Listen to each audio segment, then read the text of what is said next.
Hello मेरे प्यारे विद्यार्थियों, कैसे हो आप सभी। मैं रवि रंजन सर आपके अपने YouTube channel R R Hindi classes में स्वागत करता हूं। विद्यार्थियों, आज का जो क्लास है वह हिंदी के पद्य खंड के चौथे अध्याय जो आपका नाभादास है उसकी कविताओं को आज पढ़ेंगे हम। और यह जो क्लास है 12th Bihar board arts science commerce सभी के विद्यार्थियों के लिए है। तो चलिए विद्यार्थियों, आज की क्लास की शुरुआत हम करते हैं। आज की क्लास की शुरुआत करने से पहले आप सभी क्लास को लाइक कर लीजिएगा। और हमने 3 चैप्टर तक पढ़ा दिया और चौथे चैप्टर जिसमें नाभादास के जीवन परिचय उनके बारे में भी बता दिया। तो नाभादास द्वारा जो लिखा गया है छप्पै, है ना, ये आपका अभ्यास 4 है। और छप्पै जो है वो नाभादास के भक्तमाल से लिया गया है। नाभादास का एक किताब है भक्तमाल, जिसमें जो है वो कई भक्तों की क्या किया गया है, गुणगान किया गया है। तो आपका जो छप्पा है पढ़ने का, है ना, उसमें कबीरदास और सूरदास ये दोनों के छप्पे का वर्णन किया गया है। छप्पे के माध्यम से ये दोनों कवि का क्या किया गया है, गुणगान किया गया है। तो चलिए देखते हैं क्या कह रहा, समझिएगा। कबीरदास का छप्पा सबसे पहले देखते हैं। कारा भक्ति विमुख विमुख जे धर्म सो सब अधर्म करी गए, योग यज्ञ व्रत दान भजन बिनु तुच्छ दिखाए। ये 2 पंक्ति का हम लोग अर्थ समझते हैं। तो भक्तमाल जो आपके जो नाभादास हैं वो कबीर दास जी के बारे में यह कहते हैं कि कबीरदास कहते हैं कि वह व्यक्ति जो भक्ति से विमुख हो जाता है ना, जे धर्म सो, मतलब वह व्यक्ति जो भक्ति से, जो धर्म से विमुख हो जाता है, विमुख मतलब दूर हो जाता है, मुंह मोड़ लेता है ना, सो सब अधर्म करी गए। तो वह व्यक्ति जो है वो अधर्मी हो जाता है, पापी हो जाता है और वह अधर्म के रास्ते पे चल पड़ता है और वह अधर्म का काम करता है ना। यह पंक्ति क्या कह रहा, भक्ति विमुखी जे धर्म सो, मतलब वैसा व्यक्ति जो है ना धर्म से विमुख हो गया है, धर्म से दूर हो गया है, वह व्यक्ति सब कुछ अधर्म कर रहा है, अधर्म के मार्ग पे चल रहा है। कह रहा आगे देखिए क्या कि योग यज्ञ व्रत दान भजन बिनु तुच्छ दिखाए। और कोई व्यक्ति यदि धर्म से विमुख हो जाता है और धर्म से विमुख होने के बाद यदि वह योग भी करे, व्रत भी करे, है ना, यज्ञ करे, दान करे, भजन करे, कुछ भी कर ले, वह सभी क्या है, सभी तुच्छ है धर्म के आगे। यदि वह धर्म से दूर हो जाता है, यदि वह अपने धर्म से मुंह मोड़ लेता है, तो वो कुछ भी कर ले, चाहे वो योग करे, यज्ञ करे, व्रत करे, दान करे, भजन करे, सब कुछ क्या है, सब कुछ तुच्छ है उसके आगे, है ना। तो ये था 2 पंक्ति का मतलब। आगे 2 पंक्ति का मतलब जानते हैं। कह रहा हिंदू तुरक परमान रमैनी शब्दी साखी, पक्षपात नाही बचन सबके हित की भाषी।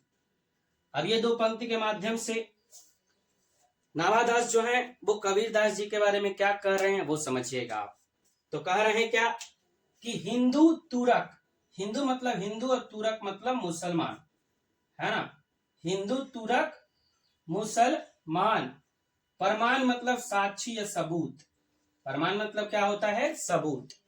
कह रहा क्या कि चाहे हिंदू हो, चाहे तुरक हो, चाहे हिंदू हो, चाहे मुसलमान हो, इसका प्रमाण कहाँ मिलता है, रामायणी में जो कि लिखे हैं कबीरदास, शब्दी में जो कि लिखे हैं कबीरदास, साखी में जो कि लिखे हैं कबीरदास, है ना। पक्षपात नहीं, पक्षपात मतलब क्या होता है, किसी के बारे में विशेष रूप से कहना, किसी के साथ भेदभाव करना। वचन सबके हित की भाषी, सबके हित मतलब कि सभी के बारे में कहना, और भाषी मतलब भाषा बोलना, ठीक है। तो दूसरे पंक्ति है जो 2 पंक्ति है, इसके माध्यम से नाभादास कबीरदास के बारे में कहते हैं कि जो कबीरदास हैं वह किसी के मुंह को देख करके किसी के साथ भेदभाव नहीं करते हैं, चाहे वो हिंदू हो, चाहे मुसलमान हो, वो सबके हित की बात करते हैं, सब लोगों की बात करते हैं, जिसका प्रमाण आपको कहाँ मिलता है? तो उनके द्वारा रचित रामायणी, शब्दी और साखी जो किताब है, उस किताब में आपको यह प्रमाण मिल जाएगा कि कबीरदास जी जो हैं वो किसी के मुख को देख करके किसी के साथ पक्षपात नहीं करते हैं। वो हिंदू हो चाहे मुसलमान हो या फिर कोई भी धर्म हो, सभी धर्मों के लोगों के लिए एक समान अपना विचार रखते हैं, सभी धर्म के मंगल की कामना करते हैं और सबके हित की भाषी, और वो सबके हित के बारे में सोचते हैं, सबके हित के बारे में क्या करते हैं? बोलते हैं। चलिए देखते हैं ये 3 पंक्ति के माध्यम से अब जो है वो नाभादास सूरदास जी के बारे में, सॉरी कबीरदास जी के बारे में क्या कह रहे हैं? कह रहे हैं आरूढ़ दशा है जगत पे, मुख देखी नहीं भानी, कबीर कानी राखी नहीं, वर्णाश्रम सट दर्शनी। ये 2 पंक्ति के माध्यम, लास्ट 2 पंक्ति देखिए। छप्पे मतलब क्या होता है? 6 लाइन की कविता होता है ना?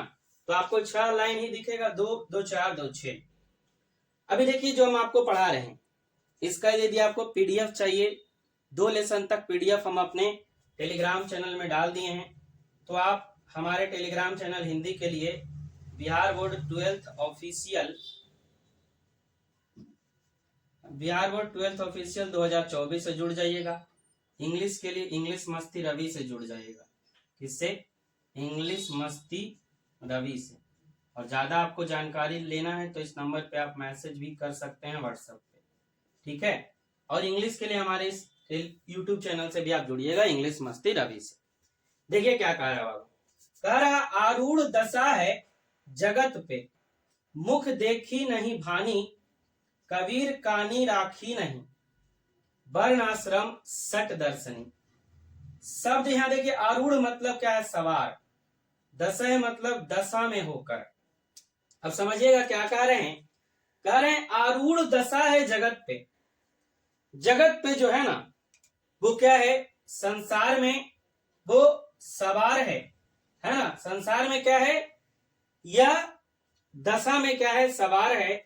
मुख देखी नहीं बानी, मतलब मुख देख करके किसी का कोई बात जो है वो कबीरदास नहीं बोलते हैं।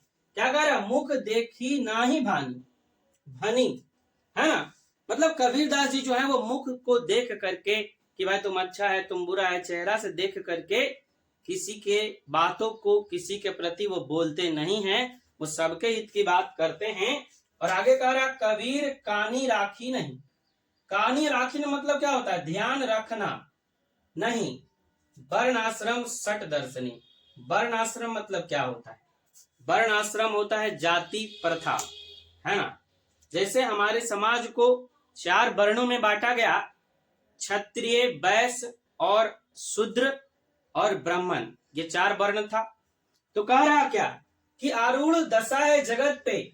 जगत पे क्या है ना? जाति का, ये सब चीज का क्या है? सवार है, भूत सवार है ना? मुख देखी नहीं भानी। लेकिन कबीर जो है मुख देख के किसी का बात नहीं करते हैं, है ना?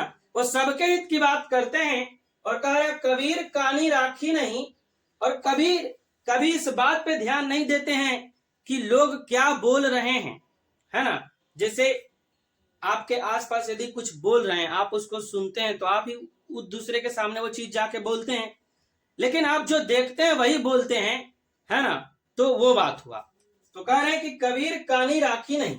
कबीरदास जी जो कभी ये ध्यान नहीं रखें, है ना? किसी के बात पे कभी ध्यान नहीं रखे, जो आंख से देखे वही सीधे सीधे बोले। और वर्णाश्रम और सट दर्शनी, और कबीर जो है वो कभी भी जाति प्रथा, वर्णाश्रम और सट दर्शन, है ना, इस पे भी ध्यान नहीं दिए। तो यह जो 6 पंक्ति है, इस 6 पंक्ति के माध्यम से नाभादास जी जो हैं वो कबीरदास जी के बारे में बता रहे हैं, जो कि नाभादास के भक्त माल से लिया गया है। तो चलिए हम लोग अब दूसरा छप्पे जो कि सूरदास जी के बारे में है उसको हम देखते हैं, और देखते हैं कि नाभादास जी जो हैं वो सूरदास जी के बारे में क्या क्या प्रशंसा किए हैं, क्या क्या गुणगान किए हैं। तो सूरदास का जो छप्पा है वो क्या कह रहे हैं? उक्ति चौज अनुप्रास वर्ण अस्थिति अति भारी वचन प्रीति निर्वाही अर्थ अद्भुत तुकधारी। अब समझिएगा नावादास जी जो हैं वो सूरदास के बारे में क्या कह रहे हैं। तो सबसे पहले यहाँ पे देखिएगा, चौज मतलब क्या होता है, चमत्कार, है ना। चौज मतलब क्या होता है, चमत्कार। अनुप्रास मतलब होता है अलंकार। वर्ण, वर्ण मतलब वर्ण ही होता है। अति भारी मतलब क्या होता है, बहुत भरा हुआ, ठीक है ना। वचन प्रीति निर्वाही, निर्वाही मतलब पूरा करना। अद्भुत मतलब बहुत एकदम यूनिक। और तुकधारी मतलब होता है लयबद्ध। तो नावादास जी जो हैं वो सूरदास जी के बारे में कहते हैं कि उक्ति चौज अनुप्रास वर्ण अस्थिति अति भारी। मतलब क्या कि तुलसी जो सूरदास हैं उनकी जो कविता है, तो वो जो कविता लिखते हैं उसमें उक्ति है, चमत्कार है, अलंकार है, और इन सभी चीजों से उनकी जो कविता है वो भरा हुआ है। किससे किससे, उक्ति से, चमत्कार से, अलंकार से उनकी जो है वो कविता भरी हुई है। वचन प्रीति निर्वाही मतलब क्या कि सूरदास जी जो हैं वो जिस प्रेम भरे वचनों से कविता का शुरुआत करते हैं उसी प्रेम भरे वचनों से कविता का अंत भी करते हैं। मतलब अपने वचन को पूरा करते हैं, अपने वचन को निर्वाह करते हैं। और कह रहा अर्थ अद्भुत तुकधारी, और उनकी कविताओं का जो अर्थ निकलता है ना वो बहुत ही ज्यादा लयबद्ध होता है, क्रमबद्ध होता है। तो ये उनकी कविता के बारे में बता रहे हैं कि उनकी जो कविता होती है अद्भुत होती है। कौन, नावादास जी जो है वो सूरदास के बारे में बता रहे हैं। आगे देखिए, दो पंक्ति के माध्यम से क्या कहते हैं। प्रतिबिंबित दिव्य दृष्टि हृदय हरि लीला भासी जन्म कर्म गुण रूप सब ही रसना प्रकाशी। यहाँ देखिए जो मीनिंग है वो समझिएगा। प्रतिबिंबित मतलब क्या होता है ना। प्रतिबिंब मतलब छाया होता है ना। और कह रहा दिव्य दृष्टि, दिव्य दृष्टि मतलब दिव्य दृष्टि। हृदय, हृदय में हरि लीला भासी, हरि के लीला का वर्णन करना। भासी मतलब क्या होता है, वर्णन करना। जन्म का, कर्म का, गुण का, रूप का, सब चीज का रसना प्रकाशी मतलब सब चीज का स्वाद वो हमें प्रकाशित करके देते हैं। आपको पता होगा कि सूरदास जी जो हैं वो जन्म से अंधे थे, है ना। वो जन्म से अंधे थे, तो जन्म से अंधे होने के बावजूद भी तुलसीदास जो हैं वो भगवान श्री कृष्ण के भक्त थे और वो हरि लीला का गुणगान करते थे, है ना। कह रहा प्रतिबिंबित दिव्य दृष्टि हृदय, उनके हृदय में भगवान श्री कृष्ण का ऐसा छाया, ऐसा दृष्टि, ऐसा दिव्य दृष्टि बन गया था उनके दिमाग में, है ना। उनके पास आंख तो नहीं था कि वो देख सकते हैं भगवान श्री कृष्ण को, लेकिन वो अपने हृदय के आंख से, मन के आंख से, है ना, वो दिव्य दृष्टि से उनके हृदय में जो उत्पन्न होता था उसकी छाया से वो हरि के लीला, हरि के गुणों का, भगवान श्री कृष्ण के गुणों का क्या करते थे, वर्णन करते थे। आगे क्या कह रहा, जन्म कर्म गुण रूप सब ही रसना प्रकाश। और इतना ही नहीं, वह जो है वो भगवान श्री कृष्ण के जन्म का, उनके कर्म का, गुण का, रूप का, सभी चीज के बारे में लोगों के सामने प्रकाशित करते थे कि उनका जन्म कैसे हुआ, है ना। आप जो है वो दूसरा लेसन पढ़े होंगे सूरदास का पद, जिसमें कहते हैं जागिए ब्रजराज कुंवर, है ना, कमल कुसुम फूले, सुने हैं ना, पढ़े हैं नाम से। तो वही कह रहा, जो नावादास है सूरदास जी के बारे में बताते हैं कि वो अपने दिव्य दृष्टि से, मन की आंख से वो भगवान श्री कृष्ण के हर एक लीला का क्या करते हैं, हमारे सामने वर्णन करते हैं। चाहे वो लीला हो जन्म का, चाहे वो क्रम का, चाहे गुण का, चाहे रूप का, सभी चीजों को हमारे सामने क्या करते हैं, तो जो सूरदास है वो बताने का प्रयास करते हैं, वो बताते हैं। आगे कह रहा, विमल बुद्धि हो तसु की जो वह गुण सरवरनी धरे, सुर कविता सुनी कौन कवि जो नाही सिर चालन करे। ये दो चार पंक्ति हो गया, और छप्पन में 6 पंक्ति होता है। तो ये लास्ट का 2 पंक्ति है, उसको समझिएगा। विमल मतलब क्या होता है, विमल बुद्धि हो तसुकी, तसुकी मतलब होता है उसकी, है ना। सरवननी मतलब कानों में, और सिर चालन मतलब होता है सिर को डुलाना। कह रहा कि जो भी, अब जो नावादास हैं वो सूरदास के बारे में कह रहे हैं, विमल बुद्धि हो तसु की, उसकी बुद्धि जो है विमल हो जाएगी, अच्छी हो जाएगी। कैसे? जो वह गुण सर्वननी धरे, मतलब जो सूरदास के गुणों का, जो सूरदास की कविताओं को सुनता है, उसका जो है बुद्धि विमल हो जाता है ना, उसका बुद्धि अच्छा हो जाता है। आगे क्या कह रहा? सुर कविता सुनी कौन कवि, जो नाही सिर चालन करे। और ऐसा कौन कवि है जो सूर्य की कविताओं को, सूरदास की कविताओं को सुन के सिर नहीं डुलाएगा? क्योंकि सूरदास की कविताएं इतनी लयबद्ध और इतनी क्रमबद्ध होती है कि कोई भी जो है ना उसको सुन के क्या करेगा, है ना, कोई भी उसको सुन करके अपना सिर चालन करेगा ही करेगा, है ना। तो ये था बाबू नाभादास का छप्पय, जिसमें नाभादास ने कबीर और सूरदास के छप्पय का वर्णन किया है, उनके गुणों का वर्णन किया है। तो इस तरीके से आपका ये दोनों छप्पय खत्म होता है ना। और अगले क्लास में आपको इसका जो है वो ऑब्जेक्टिव क्वेश्चन और सब्जेक्टिव क्वेश्चन देखने को मिलेगा।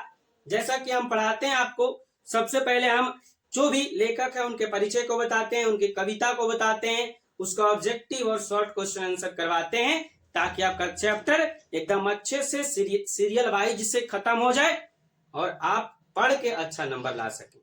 आई होप आपको क्लास अच्छा लगा होगा। क्लास अच्छा लगा तो लाइक कीजिए, और यदि आप चैनल पर पहली बार आए हैं और इतना दूर तक पहुंचे तो सब्सक्राइब तो जरूर कीजिए।